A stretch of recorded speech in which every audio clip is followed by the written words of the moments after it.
Hello everyone, आप सभी का स्टडी एट होम चैनल पर स्वागत है। आज हम इस वीडियो में क्लास 5 मैथ्स के chapter number 11 area and it's boundary का ये सेकंड पार्ट लेकर आए हैं। तो इस सेकंड पार्ट में हम वहीं से समझेंगे जहां हमने फर्स्ट पार्ट में फिनिश किया था। तो ज़्यादा देर ना करते हुए इसको शुरू करते हैं। तो जल्दी से आइए शुरू करते हैं, इससे पहले कि देर ना हो जाए।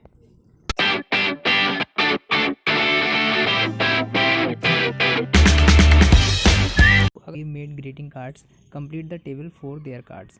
हमें क्या करना है, इन चार बच्चों ने ग्रीटिंग कार्ड्स बनाए हैं और ये ग्रीटिंग कार्ड जो होते हैं किसी भी शेप में हो सकते हैं, रेक्टेंगल में, स्क्वायर शेप में, सर्कल शेप में भी हो सकते हैं। लेकिन जैसा कि टेबल में दिया है कि इसमें लेंथ दे रखी है, width, perimeter, area, that means कि इन्होंने जो शेप्स मतलब जो ग्रीटिंग कार्ड्स बनाए या तो वो रेक्टेंगल शेप में बनाए हैं या फिर स्क्वायर शेप में बनाए हैं। तो आपको क्या करना है, टेबल फिल करनी है ये वाली। सनाया की अगर हम बात करें तो सनाया ने जो कार्ड बनाया उसकी लेंथ दी हुई है, विड्थ दी हुई है, पेरीमीटर और एरिया निकालना है। अगर लेंथ और विड्थ अलग अलग है दैट मीन्स ये रेक्टेंगल शेप में है। और मैंने आपको बताया था रेक्टेंगल का जो पेरीमीटर होता है उसका निकालने का जो फॉर्मूला होता है वो 2 ब्रैकेट में L प्लस बी होता है ना, 2 ब्रैकेट में L प्लस बी। तो इसका मतलब हमें क्या करना पड़ेगा, यहाँ पे L और B की वैल्यू, सबसे पहले L और B को ऐड कर दो। L ये रहा आपका 10 और B आपका क्या है 8। जो विड्थ होती है वो V होती है, जो लेंथ होती है वो L होती है। तो आपको 10 और 8 को ऐड करना पड़ेगा। अगर आप 10 और 8 ऐड करेंगे तो कितना हो जाएगा 18, है ना। और उसके बाद आप इसमें, क्योंकि बाहर ये 18 तो वैल्यू आ गई इस L प्लस बी की, ठीक है, और आगे 2 लगा हुआ है तो आगे 2 लिख के इस 2 की 18 से मल्टीप्लाई कर देंगे। तो 18 की जब 2 से मल्टीप्लाई हो जाएगी तो कितना आ जाएगा 36। इसका मतलब इसका जो पेरीमीटर है वो कितना आ गया 36 आ गया। यानी पेरीमीटर वाले कॉलम में आप 36 फिल कर सकते हो। ओके, अब बात आती है एरिया की। तो रेक्टेंगल का जो एरिया होता है वो L इंटू बी होता है।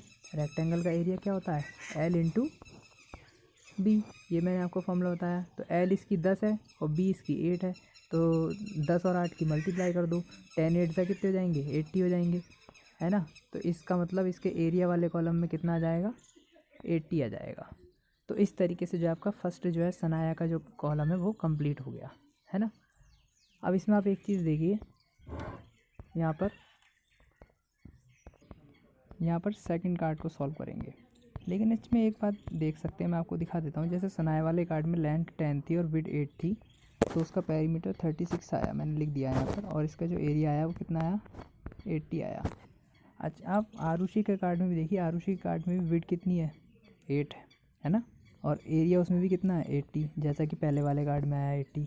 तो इसका मतलब ये हो गया कि जब इसमें दो चीज़ें सेम है, विड्थ और एरिया, तो लेंथ और पेरीमीटर भी सेम होना चाहिए। यानी आप इसमें भी जैसे सनाया के कार्ड में लेंथ 10 है तो यहाँ पे भी आप 10 ऑलरेडी फिल कर सकते हैं। कितनी फिल कर सकते हैं 10।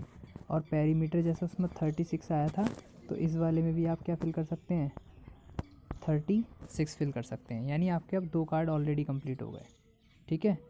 अब बीच में आपका एक मानव वाला कार्ड रह गया है। अगर हम मानव वाले कार्ड को डिस्कस करें तो मानव वाले कार्ड में आप देख सकते हो, मैं इसको थोड़ा सा जूम कर रहा हूँ।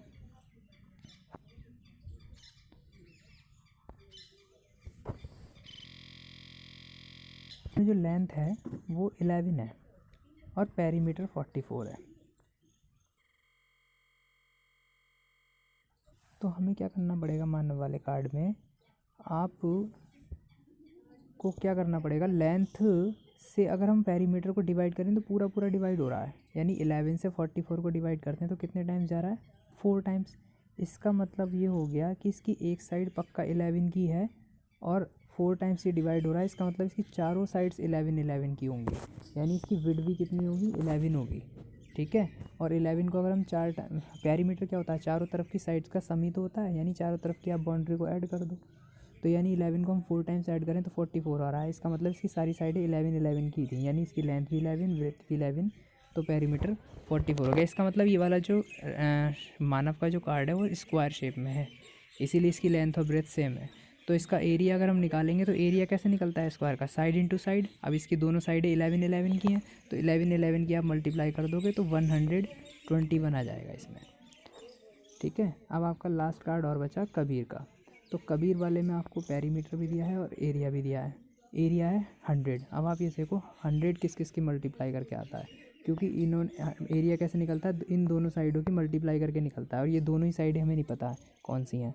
तो हमें अब ये सोचना है कि किस किस की मल्टीप्लाई करके 100 आ सकता है। तो देखो 10 और 10 की मल्टीप्लाई करके 100 आ सकता है ना। और किसकी मल्टीप्लाई करके आता है, आ सकता है 20 और 5 की मल्टीप्लाई करके भी आ सकता है। लेकिन अगर हम इसकी साइड 10 और 10 लेते हैं तो क्या पेरीमीटर 40 आ जाएगा? 10 को 4 टाइम ऐड करेंगे तो 40 आ जाएगा क्या? आ जाएगा। तो इसका मतलब इसकी साइडें कितनी होंगी, 10 और 10 ही होंगी।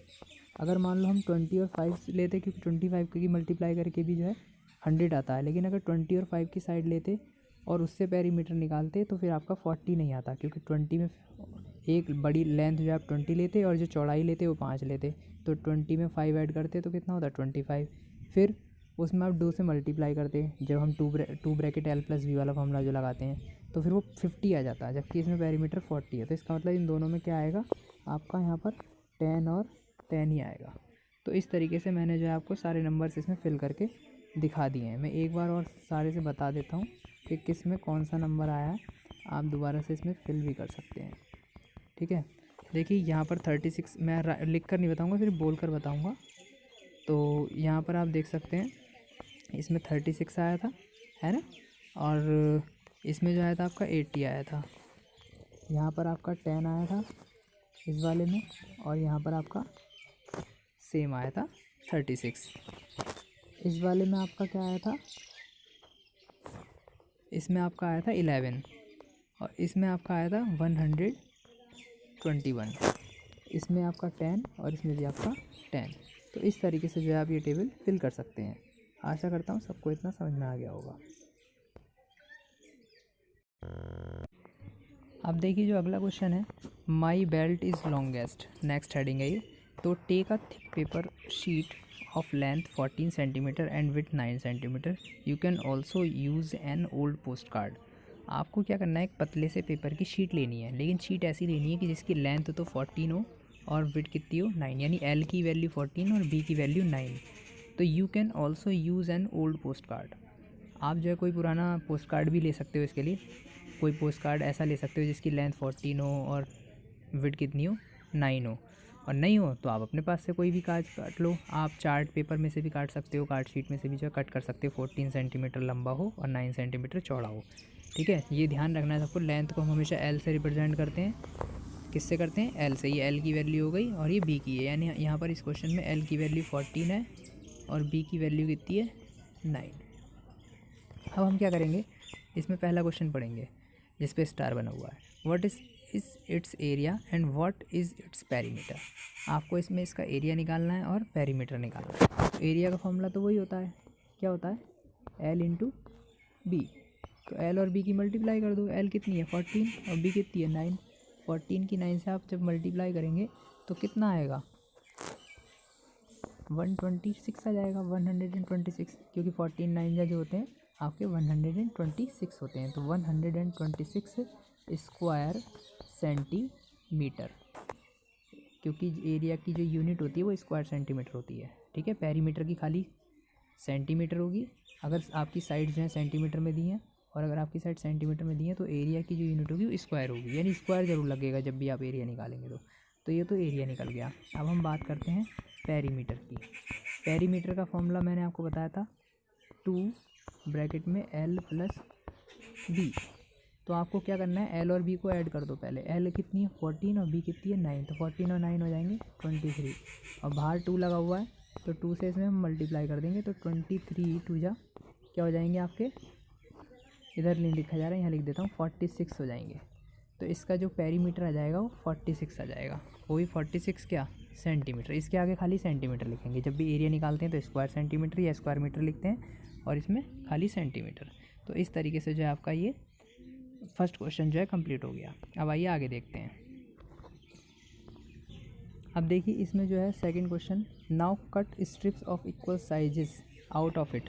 अब जो आपने जो भी ये 14 और 9 का ऐसा पोस्ट कार्ड बनाया होगा जिसकी ये वाली लेंथ 14 होगी, ये 9 होगी, इसमें से आपको पतली पतली लंबी लंबी ऐसे ऐसे करके स्ट्रिप काटनी है। ठीक है, खूब सारी पतले पतले कागज़ काट लेने हैं। और वो काटने के बाद आपको क्या करना है, आइए देखते हैं। और इक्वल साइज़ की काटनी है। जैसे ये बच्चे काट रहे हैं आप देख सकते हो, इन्होंने इनका ऐसा इनकी जो शीट थी रेड कलर की ऐसी थी रेक्टेंगल शेप में, और इन्होंने ऐसी पतली पतली काट ली सबके हाथों में, आप देख सकते हो, है ना। और एक ने तो देखो एक से दूसरी, दूसरी से तीसरी जोड़ के लंबी सी बेल्ट जैसी बना दी है। तो इसमें यही क्या है कि using tape join the strips end to end to make a belt. यानी आपको क्या करना है, जो आप पतली पतली स्ट्रिप्स काटेंगे उनको टेप से ज्वाइन करके एक बेल्ट बनानी है। ये आपके लिए एक एक्टिविटी है, ये काम आपको कॉपी पे नहीं करना है, ये सिर्फ एक्टिविटी वाला क्वेश्चन है, सिर्फ आपको घर में ट्राई करना है खाली समय में। जब आप ऐसे कोई भी कार्ड शीट लें, उसको लंबी लंबी इक्वल साइज़ की स्ट्रिप काटें, उनको जोड़कर देखना, फिर देखना कि आपकी जो बेल्ट बनी है वो कितनी लंबी बनी है, उसकी लंबाई स्केल से नापना और यहाँ लिख देना, ठीक है। फिर उसका पेरीमीटर निकालना। पेरीमीटर क्या होगा, जो भी आपकी बेल्ट बनेगी, मान लो इतनी लंबी आपकी ये बेल्ट हो गई, तो उसकी चारों साइडें बेल्ट की जो होंगी, ये वाली लंबाई, ये वाली लंबाई, ये वाली लंबाई और ये वाली लंबाई, सबको ऐड कर देना, तो आप उसका पेरीमीटर आ जाएगा, ठीक है। फिर अब मान लीजिए कई बच्चे सब ऐसे अपनी अलग अलग बेल्ट बना रहे होते क्लास में, मान लो आप लोग स्कूल आ रहे होते इस समय, तो मैं सबसे अपनी अपनी बेल्ट बनवाता, फिर ये पूछता कि किसकी सबसे लंबी बेल्ट बनी है, तो जिसकी भी लंबी बेल्ट बनी होती उसका नाम यहाँ लिख जाता। अब क्योंकि आप घर में अकेले हो या आपके 2-3 भाई बहन हो, तो सब लोग साथ में ट्राई करना, फिर जिसकी भी लंबी बेल्ट आए आप उसका नाम यहाँ पे लिख सकते हो। तो ये क्वेश्चन आपको कॉपी में नहीं करने, ये एक एक्टिविटी है, कभी भी आप खाली टाइम में कर सकते हो, ठीक है।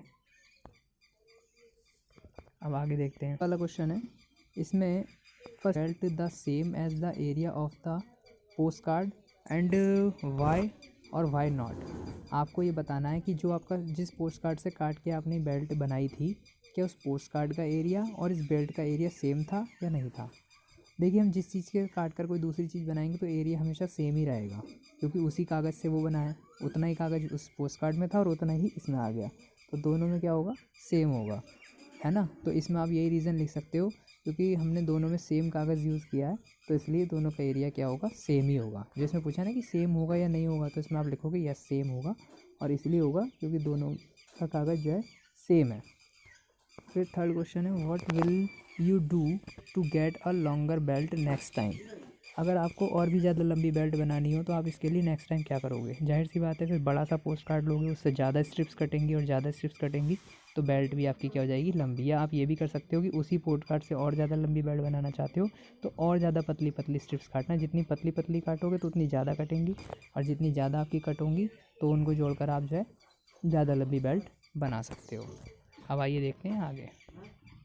बच्चों ने यहाँ पे एक बच्चा कह रहा है कि this belt is for the elephant. एक ने अपनी बेल्ट बनाई हो, कह रहा है ये मेरे एलिफेंट के लिए, यानी पूरे एलिफेंट की कमर को नाप सकता है। एक ने पोस्ट कार्ड को ऐसे ऐसे डिजाइन में कट किया है कि वो पूरा उसके अंदर से गुजर सकता है। तो इस तरीके से वो ये बच्चा कह रहा है, look I can pass through a post card, I made a loop without cutting the strips. यानी उसने विदाउट स्ट्रिप को कट किए एक लूप बनाया जिसमें से वो पास हो सकता है ना। अब आइए आगे देखते हैं, एक पज़ल भी है यहाँ पर, puzzle pass through a post card. ये काम कुछ भी आपको कॉपी पे नहीं करना है, ये only for understand and activity, आप खाली टाइम में ट्राई कर सकते हैं। कैन यू थिंक, ये वाली हेडिंग अगर आप देखें, can you think how to cut a post card so that you can pass through it, see photo. इस फोटो मतलब आपसे पूछा जा रहा है कि क्या आप सोच सकते हो कि कैसे हम ऐसे पोस्ट कार्ड को कट करें कि उसमें से आप गुजर सको, उसमें से पास हो सको। इसके लिए आप ये फ़ोटो देख सकते हो। If you have tried hard enough and still not go it, look for the answer somewhere ahead। अगर आपने काफ़ी ट्राई करो, आप अपना दिमाग लगाओ और फिर भी आपको अगर इसमें सफलता नहीं मिले तो आपको इसका आंसर इसी बुक में आगे कहीं मिल सकता है, ठीक है। आइए देखते हैं कहीं आगे मिलता है या नहीं मिलता है। देखिए अब यहाँ पर एक हेडिंग है, प्यूपल प्यूपल एवरीवेयर। इसमें भी कुछ गेम्स दिए हुए हैं, ये भी आप ट्राई कर सकते हो। You can play this game in a ground, make 2 squares of 1 square metre each, divide your class in 2 teams ready to play. आपको क्या करना है, मतलब 2 स्क्वायर बनाने हैं ग्राउंड के अंदर, और ऐसे स्क्वायर बनाने हैं सबका एरिया 1 स्क्वायर मीटर होना चाहिए। यानी 1 स्क्वायर मीटर कब होगा स्क्वायर का एरिया, जब उसकी दोनों चारों साइडें 1-1 मीटर की होंगी। यानी 4 साइडें होनी चाहिए स्क्वायर की। ऐसा स्क्वायर आप बनाएंगे ग्राउंड पे जिसकी चारों साइडें 1-1 मीटर की होंगी, ठीक है। इस तरीके से आपको ग्राउंड पे स्क्वायर बनाना है, और फिर अपनी जो भी क्लास है उस क्लास के जितने ही बच्चे हैं उनको 2 टीम में बांट लेना है, ठीक। और बांटने के बाद आपको क्या करना है, खेल के लिए रेडी हो जाना है। अब करना क्या है, आइए देखते हैं।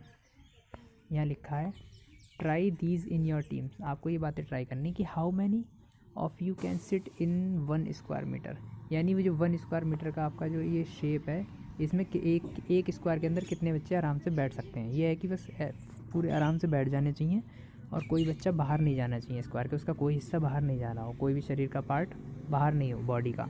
तो उस हिसाब से फिर आपको काउंट करने के कितने उसमें आ सकते हैं, वो काउंट करके यहाँ पर लिखने होंगे। तो ये तो आप तभी कर पाओगे ना एक्टिविटी जब सारे बच्चे साथ में स्कूल आ रहे हों। तो इसलिए अभी आप घर में बाकी लोगों के साथ कर सकते हो ट्राई, है ना।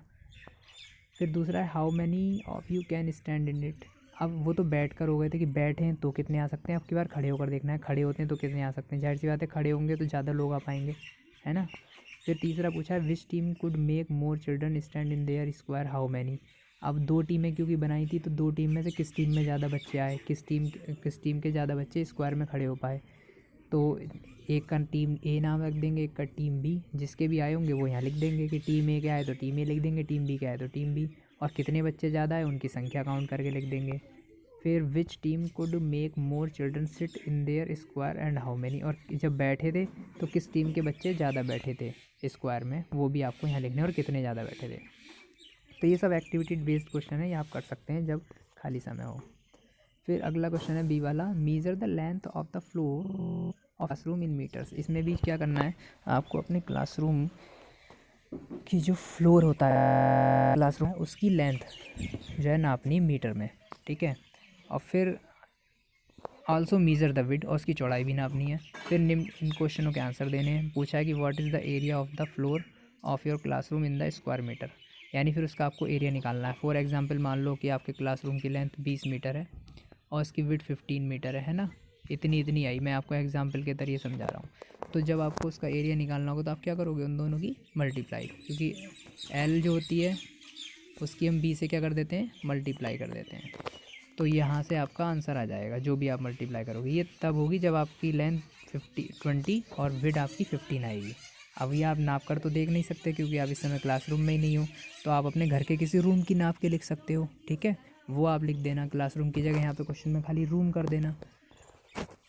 फिर आप यहाँ पे लिख नोट करके उसकी लेंथ और ब्रेथ, फिर उसका एरिया निकाल के यहाँ भर देना। फिर ऐसे ही इसमें पूछा how many children are there in your classroom. ये तो आप लिख ही सकते हो कि आपकी क्लास में कितने बच्चे हैं, तो वो तो आपको पता होने चाहिए सबको। 41 स्टूडेंट्स हैं आपकी क्लास में, तो आप 41 लिख सकते हो। फिर so how many children can sit in 1 square metre. अब आपको ये भी बताना है कि 1 स्क्वायर मीटर में कितने बच्चे बैठ सकते हैं। अब ये कैसे पता लगाओगे आप, देखिए अभी मैंने आपको बताया कि आपके मान लीजिए रूम का एरिया, रूम की जो लेंथ थी 20 थी और विड्थ 15 थी। मान लीजिए आपकी 20 और 15 ही आती है और आप इन दोनों की मल्टीप्लाई करके अपने रूम का एरिया निकाल देते हो, तो इसकी मल्टीप्लाई करके 300 आएगा। अब मैंने अभी आपको बताया कि आपकी क्लासरूम में टोटल स्टूडेंट्स कितने 41 हैं। अगर आप 41 से पूरे एरिया को डिवाइड कर दो, जैसे मान लो आप अपने घर का एरिया निकालोगे, वो भी मान लो जितना भी आएगा, और आपकी क्लास में बच्चे कितने 41, तो आप 41 से उस एरिया को डिवाइड कर देना, तो आपको ये पता चल जाएगा कि 1 स्क्वायर मीटर में कितने बच्चे आ रहे हैं, ठीक है। तो डिवाइड करके अगर हम देखेंगे तो जो आंसर आएगा वो आपको इस थर्ड क्वेश्चन में लिखना पड़ेगा, ठीक है। फिर नेक्स्ट क्वेश्चन है if you want to move around easily then how many children do you think should be there.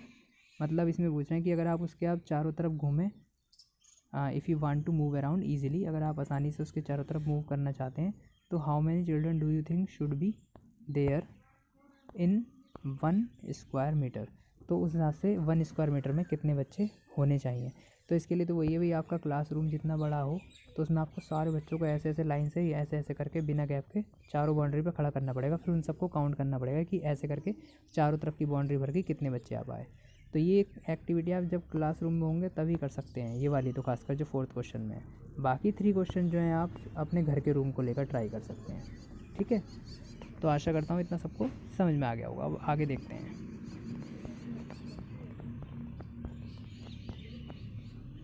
देखिए यहाँ पूछा है कि can you imagine how big A square of side 1 kilometre is, it has an area.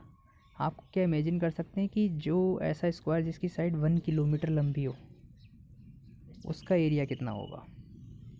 तो square है ना ये, और स्क्वायर का एरिया क्या होता है, साइड इंटू साइड, और इसकी साइड कितनी है 1, तो 1 की 1 से मल्टीप्लाई करोगे तो क्या आएगा 1 ही आ जाएगा। तो उसका स्क्वायर एरिया जो है 1 स्क्वायर किलोमीटर हो जाएगा। Gas how many people can live on that.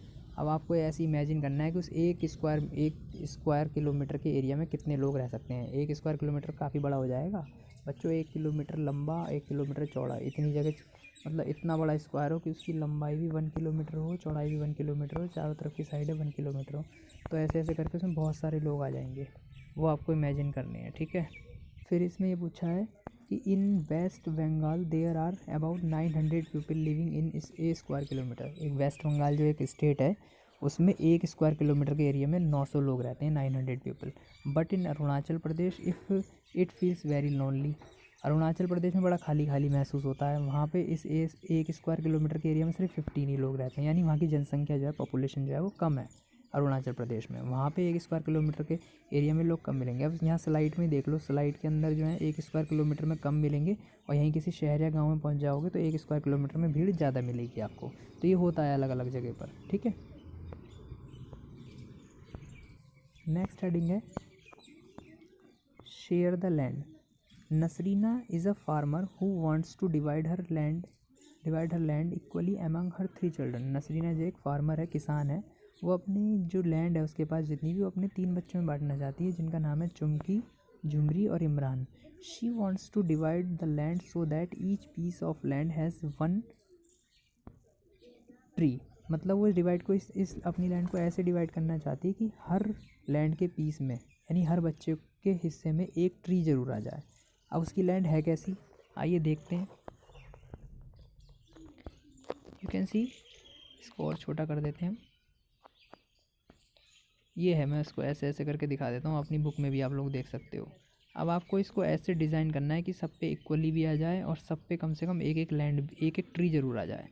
अगर मैं इसको डिवाइड करूँगा तो मैं ऐसे ऐसे करूँगा, देखो मैं इसको दूंगा ये वाला पूरा स्क्वायर नीचे तक, इस तरीके से।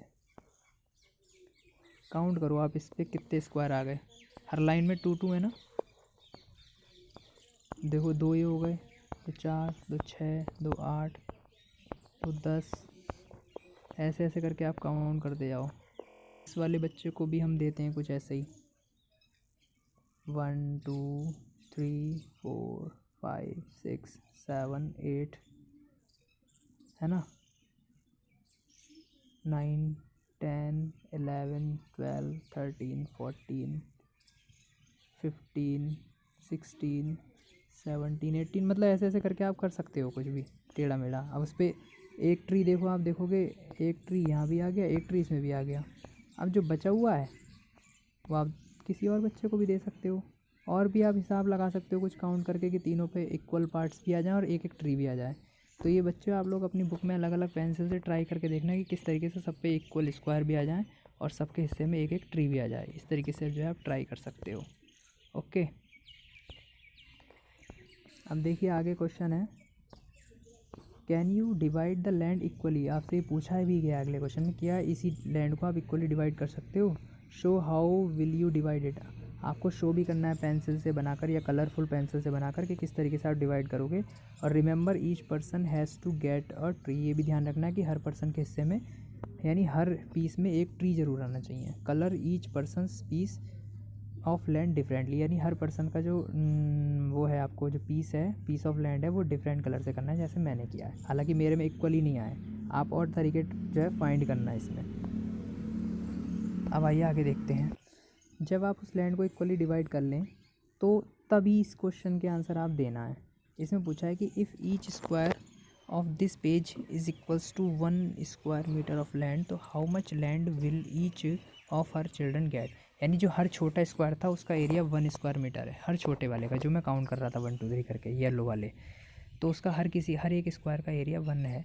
तो आपको बताना है कि जब तीनों पे इक्वल डिवाइड हो गया तो how much land will each her children get, यानी हर किसी पे कितने स्क्वायर मीटर एरिया आया वो यहाँ पे आपको फिल करना है। मान लो किसी पे अगर 20 स्क्वायर आए होंगे तो उसका एरिया 20 ही हो जाएगा, अगर मान लो तीनों पे 20 20 आए होंगे तो। वैसे अगर आपको ये पता लगाना है कि तीनों पे कितने डिवाइड करने हैं तो आप ऐसा करो, टोटल स्क्वायर काउंट कर लो इसमें कितने हैं।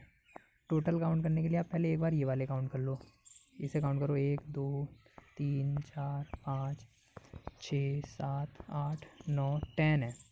और ऐसे करेंगे तो 1 2 3 4 5 6 6 ये हो गए, फिर 7, 8, 9, 10 ये हैं, तो इसका मतलब इसमें टोटल 100 होंगे। 10 की 10 से मल्टीप्लाई करके 100 हैं, और 100 को आपको में डिवाइड करना है। तो 100 को अगर आप 3 टाइम्स में डिवाइड करोगे तो भी 33 या 99 होते हैं। एक स्क्वायर आपको खाली छोड़ना पड़ेगा जो किसी को भी नहीं, किसी के हिस्से में नहीं आएगा, तभी आप इक्वली डिवाइड कर पाओगे। यानी हर किसी पे 33 स्क्वायर आने चाहिए, ऐसे आप डिवाइड करना। ठीक है बच्चों, एक स्क्वायर आप ऐसा छोड़ देना जो किसी पे ना आए। तो इसका मतलब ये हो गया कि हर किसी का जो एरिया आएगा वो 33 आ जाएगा यहाँ पर। फिर इसमें पूछा चुमकी, झुमरी और Imran need to wire to make a fence. अब इन तीनों बच्चों को वही अपने अपने जो है, जैसे मैंने कलरफुल तरीके से इनकी बाउंड्री बनाई थी, तो समझ लो इतनी इतनी लंबी इनको क्या पड़ेगी, अपना अपना कवर करने के लिए वायर की भी ज़रूरत पड़ेगी, जिससे ये रहे कि कोई किसी के दूसरे हिस्से में एंटर ना कर पाए, सबका अपना अपना पार्ट जो है, अपनी अपनी लैंड अलग रहे। तो अब आपको ये बताना है कि who will need the longest wire for fencing.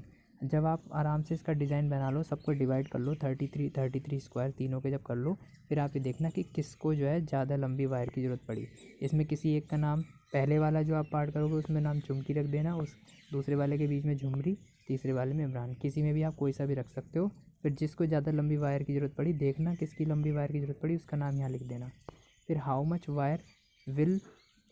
Wire in all will the 3 need. फिर तीनों की वायर ऐड करना, तीनों को कितनी कितनी पड़ी, तीनों को ऐड कर देना, और वो आपको इस वाले क्वेश्चन में लिखना है। ठीक है, तो ये भी एक्टिविटी बेस्ड क्वेश्चन है, आप आराम से बुक में ही ट्राई करना और बुक में ही इनके आंसर फिल करना, ये आपको कॉपी में करने की ज़रूरत नहीं है।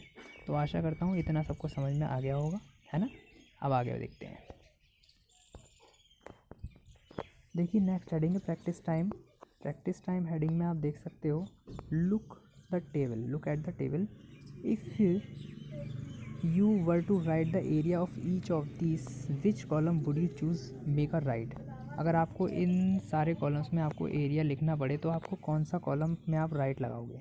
मतलब आपको ये देखना है, इसमें ना आप देखोगे ऊपर स्क्वायर सेंटीमीटर दिया हुआ है, कहीं पे स्क्वायर मीटर दिया हुआ है, कहीं पे स्क्वायर किलोमीटर दिया हुआ है, इस तरीके से दिया हुआ है। तो आपको ये देखना है कि किस चीज़ का एरिया आप स्क्वायर सेंटीमीटर में नापोगे, किसका स्क्वायर मीटर में, किसका स्क्वायर किलोमीटर में। देखिए स्क्वायर सेंटीमीटर में, सेंटीमीटर होती है बहुत छोटी यूनिट लंबाई की, लेंथ की, जिसमें बहुत छोटी छोटी चीज़ें नापी जाती हैं जो हमारे हैंड में भी आ जाती हैं। और स्क्वायर मीटर जो थोड़ी बड़ी हो जाती हैं, यानी हमारी जितनी लंबी है ना, एक जैसे आपकी चेयर हो गई या मेज़ हो गई, वो मीटर में आ जाती हैं, है ना। या थोड़ी लंबी सी चीज़ हो गई जो आपके रूम के अंदर आ जाए। और किलोमीटर में वो चीज़ फुट पर आती हैं, बहुत बड़ी बड़ी दूरी। तो छोटा ही होता है, हमारे हैंड में आ जाता है। तो देखो इसीलिए इन्होंने इसको ऑलरेडी पहले से ही क्या लगा रखा है, राइट लगा रखा है। मीटर में नापी जाती है, किलोमीटर लंबी तो नहीं होगी, इतनी लंबी तो है नहीं कि एक घर से 10 घर दूर तक जा रही हो, है ना। तो इसलिए स्क्वायर मीटर में लगेगा। पेज ऑफ योर बुक, आपकी बुक का पेज, ये तो स्क्वायर सेंटीमीटर में ही आ जाएगा। स्कूल की ज़मीन स्क्वायर मीटर में आ जाएगी। Total land of A city, एक पूरे शहर की ज़मीन, वो स्क्वायर किलोमीटर में आएगी। डोर ऑफ योर क्लासरूम, आपके क्लासरूम का जो दरवाज़ा होगा वो स्क्वायर मीटर में आ जाएगा। चेयर, सीट, कुर्सी, वो भी स्क्वायर मीटर में आ जाएगी, है ना। ब्लैक बोर्ड, वो भी स्क्वायर मीटर में आ जाएगा।